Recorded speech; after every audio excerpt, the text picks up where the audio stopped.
Well,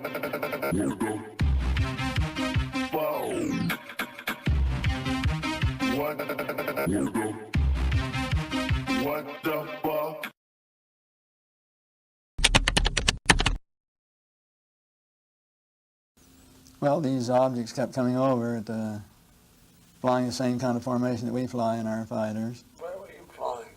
We were flying in Germany, and we were flying F-86s. And they would come over and do the same maneuvers that we make, except every once in a while one of them would go zip. And you just can't do that in a fighter, a conventional fighter. Was this on radar or was this visual? I was on visual. You could see them from what started it was the weatherman was tracking a weather balloon, and he saw these objects with his binoculars. And so that started people getting out and looking at them, and then we decided to put some airplanes up and see what they were. But we couldn't get to them. They were higher and faster. So we couldn't tell whether they were large and a long ways away or whether they were smaller and closer in. It was difficult to gauge exactly what their size was. They were definitely in formation. What year was this? In 51, about 1951. Do you think the Russians had that kind of technology back then? No. So how close would you say you might have gotten to them? I mean, you definitely determined that they were objects I that were don't under know. intelligent control, or was it? Well, yeah, they weren't just random. They were flying fighter formations, very definitely under positive control. They're just typical saucer shape, double lenticular shape, metallic looking. I think they were definitely piloted vehicles, each one with the pilot in it, and very definitely in communication with one another, because they would have flights of more than 4. They'd have flights of maybe 12 or 16. And when they make a turn, they'd cross the flights in under, and they had to be in communication to be coordinated. Yeah, every once in a while one would zip off to the side, just do a lateral maneuver out to the side. Much as if you've ever seen the lights, the UFOs that they filmed over Clear Lake, California. Have you seen those filmed? I have. How they'll sit there in formation and all of a sudden one will go, I think they were extraterrestrial pilots flying, no doubt about it. Well, that was, I was having some cameramen film the installation of a precision landing facility we were putting in right on the edge of the dry lake. And this saucer flew right over them and put down 3 little gear and landed out on the dry lake bed. And they went out to, picked up their cameras and moved on out toward him filming. And he lifted off, put the gear back in the well, and climbed out at a very high rate of speed and disappeared. And so while I was going through all the regulation books and finding out the number to call in Washington to report it, I had them go over and develop the film. By the time they got back with the developed film, I was on the higher and higher and higher level officer talking to me. Finally with the colonel telling me to, when the film arrived at my desk, to put it in the carrier pouch. There would be a courier there at my office by that time already, and they'd arranged for him to fly in our base airplane back to Washington with these films. And do not run prints, et cetera, et cetera, et cetera. So we stuck them in the courier pouch. Did you watch the film? We didn't have a chance to run it. I had a chance to hold it up to the window and look at it. It was certainly a good film. Good close-up shots? Good close-up shot. Nothing like I'd ever seen. Double lenticular shape. Didn't have a cupola on it or anything. It was pretty much the same basic shape. But this time I was involved in the research and development and doing very classified programs myself, at the test center. So I knew that we didn't have any vehicles of that kind, and I was 99 9/10% sure that the Russians didn't have any of that type either. So at that point in time, there was no doubt in my mind that this vehicle was made at some other place than here on Earth. And you send it on just like you're ordered to do, and do what they tell you what they tell you to do. I was working at the time. I was working on a little program that nobody knew about. We were not allowed to discuss with our family or discuss with anybody, and that was the U-2 program. So it was in the same category, really.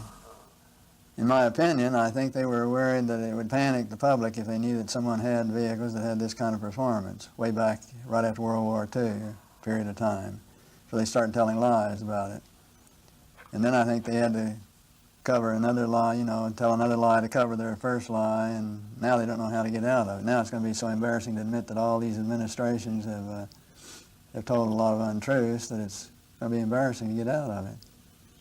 Do you think they want to get out of it? Well, I think basically each and every president would probably like to get out of it, would like to come clean on the deal and not have to continue to tell distruths. Eventually, when there's going to be something happen that will make all of them have egg all over their face, and they're going to have to admit that they haven't been truthful at all. I have a good friend who's a commercial airline pilot. He's had about 3 different occasions where one is pulled right up alongside his wing and set in formation with him, and he's on a major airline. But the airline has a policy that their crews don't ever talk about UFOs. McDivitt had one sighting. On each and every flight, you had your flight plan that was out with every hour, every day, hour, minute, and second. And at a certain particular time, if you looked to a certain degree azimuth, at a certain elevation, you would see a bright object or see some kind of an object, because we track all this space debris. And so we knew where an awful lot of it would be and what you'd expect to see. But he saw this one thing shining out there that was not listed on his space debris chart. So he decided to get a picture of it.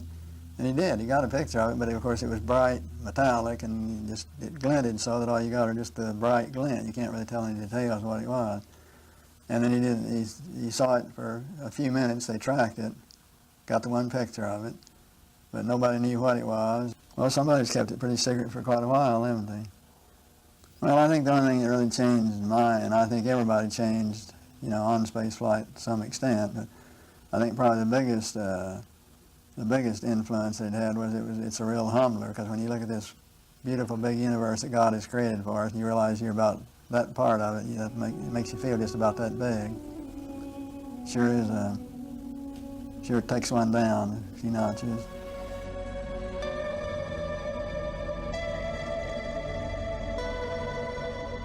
Actually, we were very favorably received at the UN, and Kurt Waldheim was very interested, and he agreed that he thought it'd be a good idea to form a committee and to do the investigation at that level.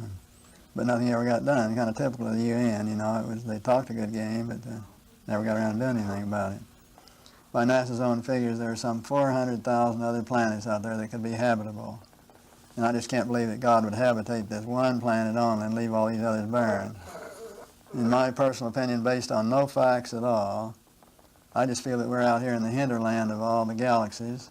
We're way out in the sticks, and that a lot of these other galaxies are closer to one another, and I think they probably have a lot of travel to and from them. And once in a while, we'll get a few travelers, stragglers, or more distant ones come through from distant other galaxies.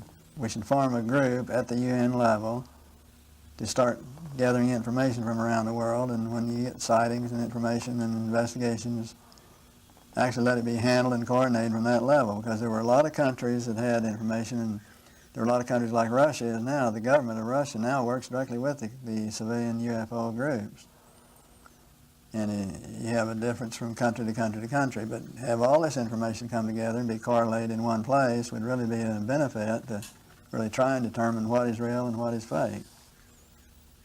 Just thinking about what we could do from a technical point of view, some of them may be remotely operated. They may be radio controlled, so to speak, like we call unmanned unpiloted vehicles. Some of them may be that. I think some of them undoubtedly have crews in them and have other people, and in my opinion, I think those people are probably very similar to us. Do you think they recovered one of those saucers that you saw? Very likely. And I think definitely there was something other than a weather balloon there. Well, I think the truth has been very submerged in all the lies that have been told. I'd like to think they reversed engineered it, did something with it, did some benefit with it, which would be the logical thing to do. Did you ever did you know where that footage went of the flying saucer that landed on the tarmac? Went to Washington, that's all that I know. Did you ever keep in touch with anybody about it or discuss it? How would I keep in touch with anybody about it? There's no way within the military or within the government of keeping track of something that is classified unless you're directly involved in it, and I was not. So I had no way of knowing what happened to it. Was it included in part of the Project Blue Book investigation? No, it was not. And that was one of the complaints I had about Project Blue Book, which in my opinion, Project Blue Book was totally a whitewash. There were a number of other things on Blue Book that I had occasion to know about that were not included in Blue Book either. Well, that was one of the reasons we did the U-2 program the way we did it, was because we hadn't put no classification at all on it, because when you classify a program, then a congressman or a senator think they can go out and tell the whole details. You know, they're privileged to be able to do that.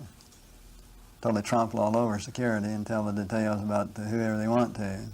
Didn't classify it all, and until Powers was shot down, the world really didn't know about U-2s, or at least in the United States. In my opinion, I think they are coming from some other planet. I think there's no doubt in my mind. I think they're for real. I think eventually we'll find out that there's regular travel here on this Earth from other planets. I think we have a lot of potential learning from them if we can just set up the schedule of how to go about doing it. I think they're just the same as we are, just a little higher, a little further, and a little faster. And they can come land in my backyard anytime. If they want to come land in my backyard, I'd welcome them.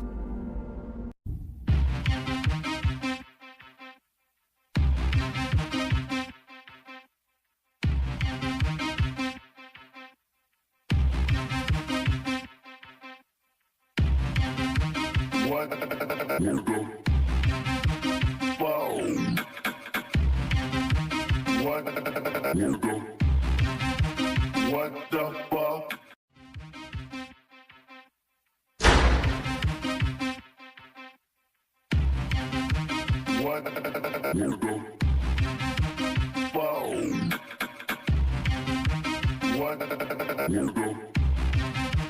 What the fuck?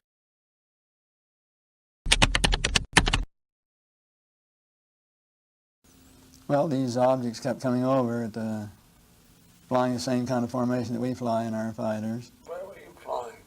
We were flying in Germany, and we were flying F-86s. And they would come over and do the same maneuvers that we make, except every once in a while one of them would go zip. And you just can't do that in a fighter, a conventional fighter. Was this on radar or was this visual? And I was on visual. You could see them from what started was the weatherman was tracking a weather balloon, and he saw these objects with his binoculars. And so that started people getting out and looking at them, and then we decided to put some airplanes up and see what they were. But we couldn't get to them. They were higher and faster.